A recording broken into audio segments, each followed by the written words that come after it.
so that they cannot see him. Cranston's friend and companion, the lovely Margot Lane, is the only person who knows to whom the voice of the invisible shadow belongs. Today's story, Phantom Fingerprints.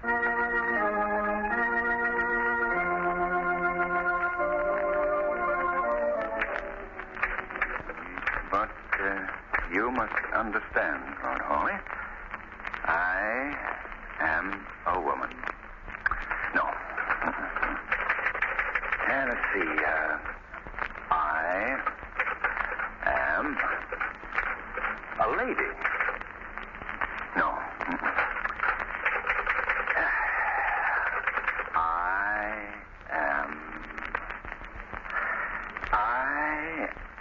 You am crazy.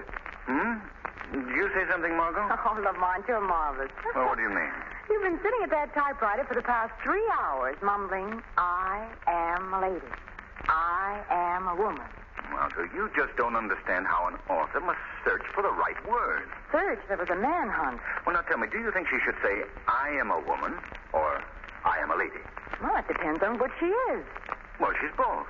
Why don't you play safe and just call her a female? Oh, now, there you go again. Now, how do you think it would sound for her to stand up and say, I am a female?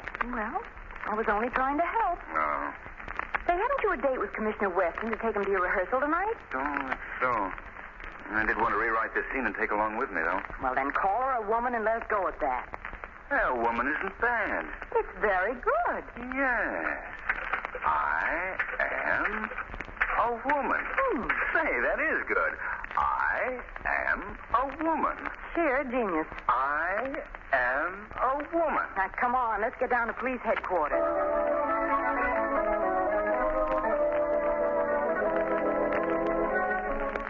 All right, Commissioner Weston. Ready to see the rehearsal? Well, Cranston, as a matter of fact, I don't care much for mystery plays, and as for rehearsal... Oh, grab him quickly, Lamont. He's slipping through our fingers. No, Commissioner. I want your opinion on the play. After all, I am, as you've told me so often, merely an amateur criminologist. I'd appreciate the judgment of an expert. You really want my opinion? Your invaluable opinion, Commissioner. Well, in that case, Miss Lane, since you put it that way... The publicity agent thinks it'll be good for the show if you come to see a rehearsal. Oh, so that's it, So I'm just being used as a publicity guy. But good publicity, Commissioner. Here's your hat, Commissioner. And your coat, Commissioner. Well, come in. Good evening. Oh, I didn't know you had visitors, Chief. Oh, come in anyway, Doc. Come on in. Miss Lane and Mr. Cranston, Dr. Kilgore. How do you do? How do you do? We've met before, Doctor. Yes. Doc Kilgore's our medical examiner. He's been with the force for... How long is it, Doc? 40 years. Next Thursday, Commissioner. Yes, of course. And by the way, Doc, the men on the force are throwing a little party for you to celebrate your long service. Yes, I know. And I appreciate your thinking of me, really, but I just hate to be reminded that I'm getting old. Well, Doc, I've been thinking things over, and I thought that the party would be a good place for you to announce... My retirement? Yes, Doc. Now, I have your pension papers in the drawer of my desk here. I haven't signed it yet because I wanted to talk to you first. Well, hasn't my work been satisfactory, Commissioner? Doc, you're the best medical examiner in the country. But we're thinking of you. You've worked hard all your life. Now you can retire at full salary and enjoy yourself. Oh, why? If I retired, I'd be dead in 6 months. Now, Doc, that's no way for you to talk. I'm an old fire horse, Commissioner. I wouldn't know what to do with myself if I didn't have my work to do. But, of course, if you want me to retire, I'll do it. I wouldn't think of it, Doc. I was only doing it for your sake. Well, then, shall we forget it for the time being? You see, I don't want to retire yet, Commissioner. No, forget it then, Doc. All right. Now, I guess I'd better get along. Oh, what is it you came in to see me about, Doc? Oh, what? Would you rather we left the room, Dr. Kilgore? Oh, no, indeed not. It can wait until morning. Well, we'll miss the first act unless we hurry. You see, Doctor, Mr. Cranston's play is in rehearsal tonight, and he wants my critical opinion. But if you want to talk to me, I'll be glad to... No, indeed. What I have to tell you can wait, Commissioner. Oh, well, let's go then.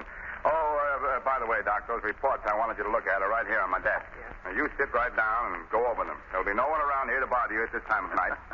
All right, Commissioner. We've got exactly 16 minutes to get there. We'll never make it. We will with the police escort, Miss Lane. Police escort? Wow, did you hear that, Lamont? Yes, Margot. Goodbye, Doctor. Goodbye, Dr. Kilgore.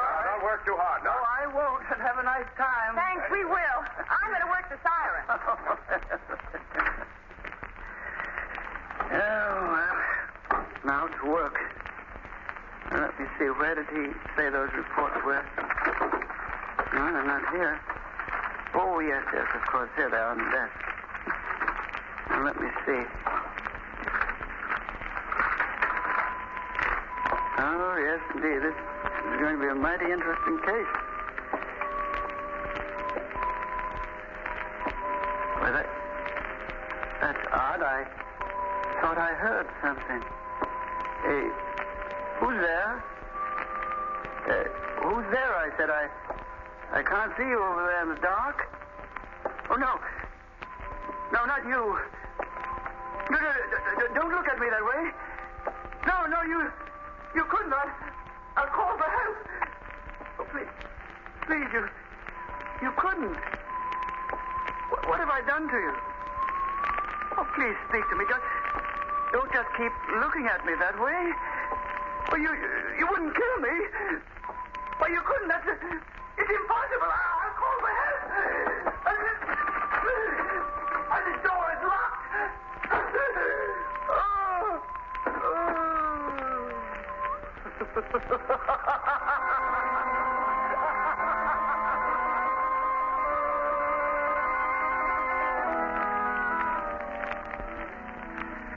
Well, Commissioner Weston, what's your opinion? I think you've got a mighty nice theater here. A mighty nice... I think Lamont's more interested in your opinion of his play, Commissioner. Well, of course. Oh, that. Well, now look, Cranston, your villain is supposed to be a master criminal. Yes? He makes a foolish blunder, for one thing. Well, then, you don't think a master criminal would leave his fingerprints around, even by accident? Emphatically, no. Well, I don't see why. Mr. Weston. You're being paged, Commissioner. Yes, one of my men from headquarters. Guy, what are you doing here, Giles? Well, Dr. Giles, hello. Chief, I've got bad news for you. Doc Kilgore is dead. Dead? What? Why, we just left him 2 hours ago in my office. He's been murdered.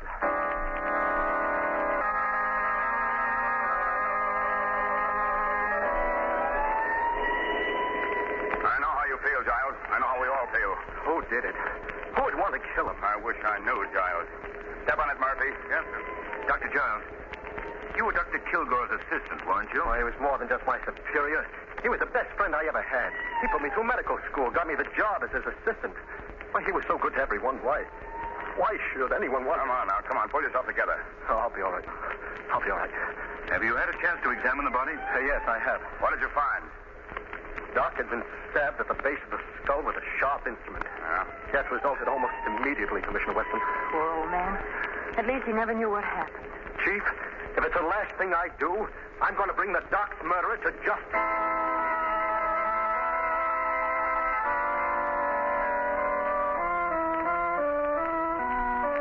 Who did you say was with you when you discovered Doc Kilgore's body, Molly? No one, sir. What time was it? You've asked him that question at least 4 times, Mr. Weston. And you've interrupted this investigation at least 50. Oh, Commissioner, you're exaggerating. I haven't said more than a dozen words in the last 2 hours. Please, Miss Lane. All right, but I just wanted to be helpful. What time was it when you discovered the body, Molly? About 11 or just before 11. You were off duty at 8 o'clock. What were you doing at the office at that hour? Is this the 3rd degree, Commissioner? No, this is not the 3rd degree. We don't use the 3rd degree. We don't believe in 3rd degree methods. Well, you don't have to shout at me, and you needn't leave your office. I'm not leaving my office, but you are. What? Giles, where's Cranston? He's out here examining the body. He is he? Well, ask him to come in here immediately. Speaking about me, Commissioner? Now, look, Cranston, I don't mind you and Miss Lane being here, but she's interfering with my investigation. I am not. I was just... All right, Margot. I think it's time you went home anyway. Yeah. It's 2 o'clock in the morning, then. No, I'm not going home. I'll wait outside for you, Lamont.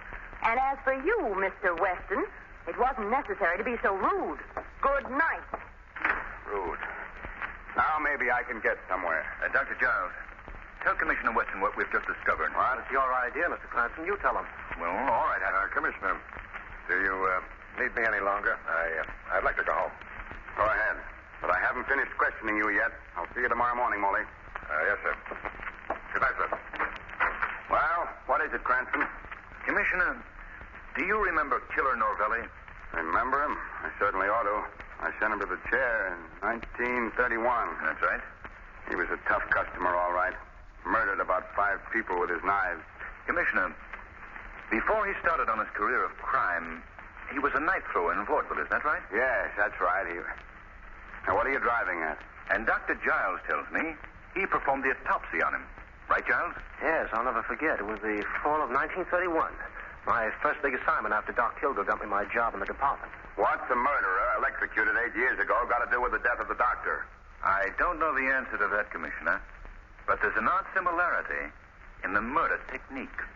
And as Dr. Giles pointed out, the weapon used on Dr. Kilgore left the same tri-cornered mark as found on Norvelli's victims. Yes, everything is the same. Why, if I didn't know Novelli was dead and buried, I'd say he was our man. Now, wait a minute, gentlemen. I can see exactly what you're thinking. Killer Novelli comes back from the dead to kill a man he never had anything against. Oh, no, Cranston. All right, Commissioner. Now, what about fingerprints? As I told you before, Cranston, a smart criminal doesn't leave his prints around. Oh, but O'Reilly found a clean-cut set of prints right in the center of your desk, Chief. He's down on the files right now, checking up on them. What? On my desk? You say a complete set of prints was found? 4 fingers and a thumb, all perfect. No smudges. Perfect. Well, you're very fortunate, Weston. We'll have the murderer within an hour, Cranston. I wish you luck. Chief, I've got the murderer. Here's the rat who killed Doc Kilgore. Molly? I knew your story sounded phony. I didn't do it. Dr. Kilgore was a friend of mine. You've got to believe Shut me. up. Now, what is all this, O'Reilly? Well, I was developed in the photographs of the fingerprints we found in your office, Chief, when I heard a noise in Doc Kilgore's office. Yes? I rushed in and caught Moley red-handed going through the Doc's papers. And this paper was in his hand when I jumped him. Let's see it. Sure, I was going through his papers. But I didn't kill Doc. I can swear it. Why, he was the best friend I ever had. This is getting to be most interesting. What does the paper say, Weston? It's a note for $850. Made out to Doc Kilgore and signed Charles Moley. Well, that doesn't mean anything. I can explain that. Yes, I'd like to have you explain this, Molly. Well, I did owe Doc $850, but I paid him back early this evening. He was busy in the lab and didn't have time to get the IOU for me. After he was dead, I realized how bad things would look for me if the note were found, so I went to his office to get it. Go on, Molly. Well, that's about all there is to tell. He lent me the money to pay off the men I'd been gambling with. I didn't want to lose my job, and I knew I would if you found out that I'd been gambling. You say you paid the money back to Dr. Kilgore? Yes, early this evening, and I swear I did. No money was found on Doc Kilgore. Now, I'll tell you what I think, Molly. You owed Doctor money and you couldn't pay him. He threatened to come to tell me about it and about your gambling. You got desperate and killed him to save yourself. I gave him the money, I tell you. I'll get you for this. Keep away from me. Come on, get it. None of that, Giles. I know how you feel, but Doesn't anybody believe I didn't do it? take him away, O'Reilly. All right, Chief, come on. Come on, Give him a hand, Giles. All right, Chief. Well, there you are, Cranston. You're convinced you have Doc Kilgore's murderer? Absolutely. Motive and all. I don't think you have, Commissioner. There are too many loose ends. What about the fingerprints in the center of your desk? Why was the knife thrown and... How do you know it was thrown? Just a hunch. You can't convict a man on hunches. I've got proof and a motive. What happened to the money? There never was any. That was part of Moley's phony story. Oh, I see. You know, Commissioner, those fingerprints intrigue me. Well, go to work, Sherlock Holmes. Oh, for me, I'm going home and get some much-needed sleep. Come in. I'm sorry to bother you, Chief, but is O'Reilly here? No, he's busy. What did you want? Well, it's about the prints, Chief. The ones we found on your desk. What about him? Well, I've checked them, and I've rechecked them. And they don't make sense. What are you talking about? The fingerprints we found on your desk, Chief, belong to Killer Norvelli. But he's been dead since 1931.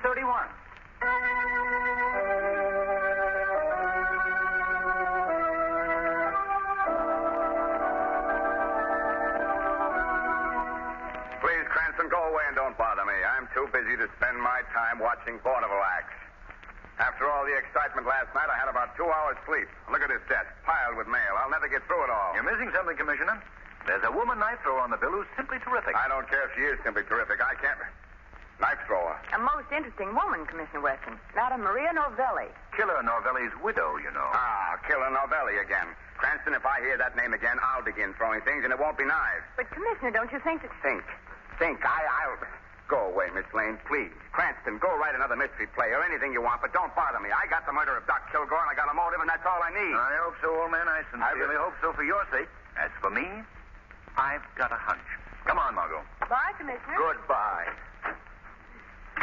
Margot, the Shadow is going to pay Madame Maria Norvelli a visit backstage at the Lyceum Theater.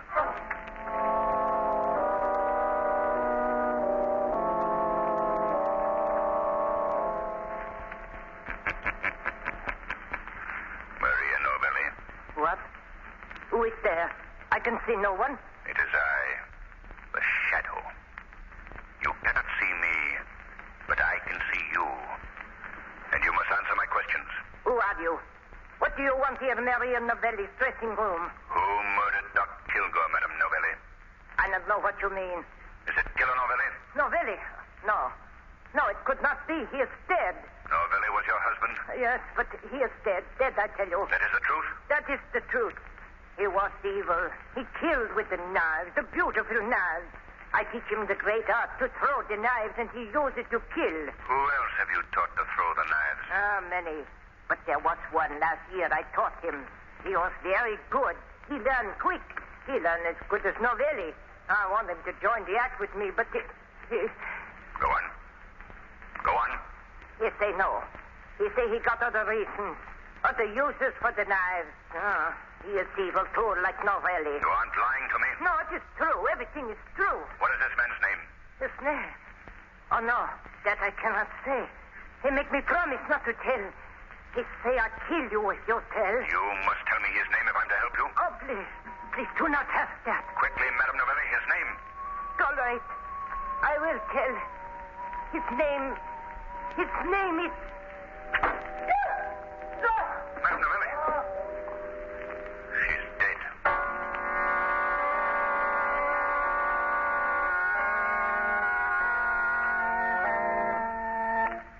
That's the story, Margot.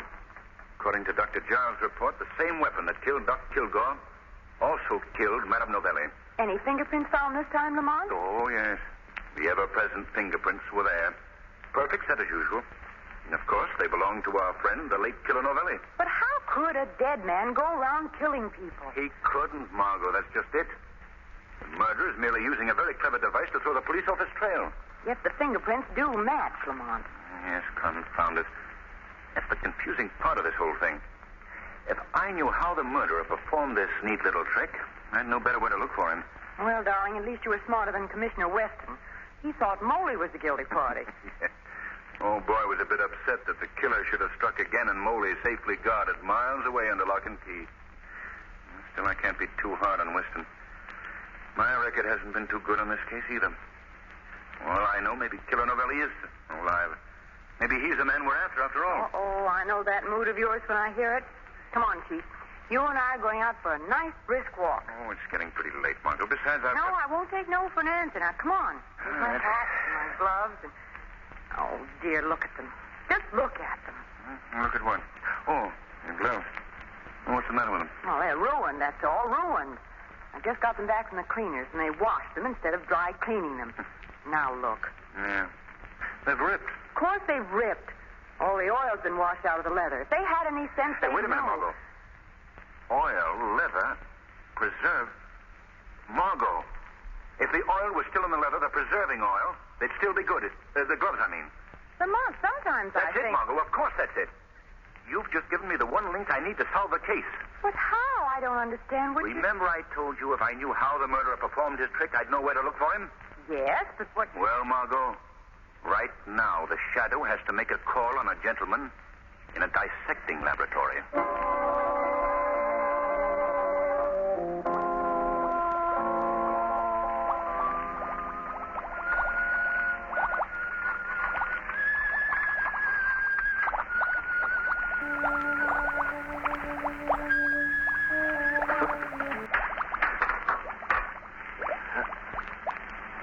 Who's there?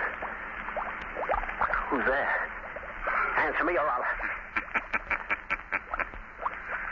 It's the Shadow, Dr. Giles. The Shadow.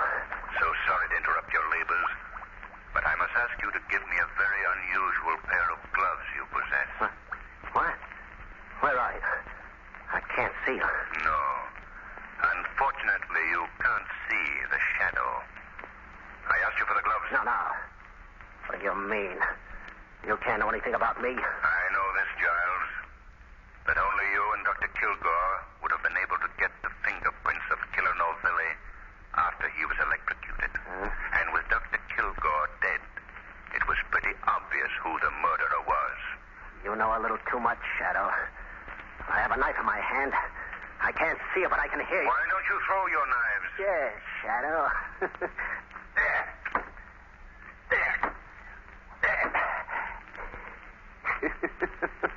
I killed you. No, Dr. Giles. I'll not be another of your victims. Yeah? Well, what do you want of me? I want your confession to the murder of Doc Kilgore and Maria Novelli. I also want that pair of gloves you made of human skin. Huh? The skin you took from the tips of Killer Novelli's fingers when you performed the autopsy and then kept in preserving oil. You know too much, Shadow. But I can talk plainly to you because you won't live to tell. You killed Doc Kilgore? Yes, I kill him. But why? Why, Giles? Because he stood in my way. I should have been head of the department long ago. But I had to wait for him to die. You also had found out that you had Killer Novelli's fingerprints and was going to tell Commissioner Weston the night you murdered him. Is that right, Giles? That's right. But he can't tell now, can he? Madame Novelli's dead, too, because she knew too much. Everyone thought Novelli did it, didn't they? You were very clever, Giles. Yes. I prepared for years to do this. First, I stole the fingerprints from Novelli's hands when I performed the autopsy on his body. Then I got Novelli's own wife to teach me to throw the knife the way he did. No one would catch me. No one would suspect me. My crime was perfect. No crime is perfect. In some way, the criminal slips up and is brought to justice. Now, what is all this? Huh? Why'd you send for me, Giles? I sent for you, Commissioner. The Shadow. Shadow. Here in headquarters? Yes, Commissioner. And this is the man you want. The murderer of Doc Kilgore and Madame Novelli. What? Giles? Yes, Giles. Surprised, eh, Commissioner? Yes, I did it. I did it, but you couldn't catch me. You'd never have found out.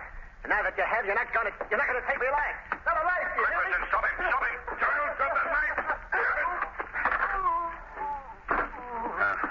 Afraid it's too late, Shadow. He's dead. Killed himself.